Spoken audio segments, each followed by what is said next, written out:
Pati pinaglamunan mo, ako pa nagdiligpit. Para kang kumakain sa restaurant ha. Ano ka, mayaman, may tagaligpit?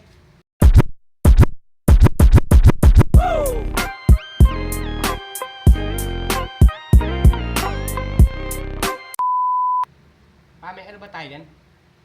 Yung pagkain? Gutom na ako eh. Gutom ka na naman? Ano bang klaseng bunganga mo yan? Hindi na nagtigil. Wala ka nang trabahong hayop ka, malakas ka pang lumamon. Hindi ka mayamang hayop ka para maya-maya ang kain mo. Doon sa ibabaw ng rep. Meron doon, may pagkain doon. Ubusin mo ah. Ubusin mo. Papalakpak ko yung mangkok sa mukha mo. Pagkatapos mong lumamon, lumayas ka na naman. Hindi ka maasahan dito sa bahay na to. Mamaya na, paglabas ko, pag nakita kong hindi ka pa naghuhugas, papalakulin ko yung mukha mo.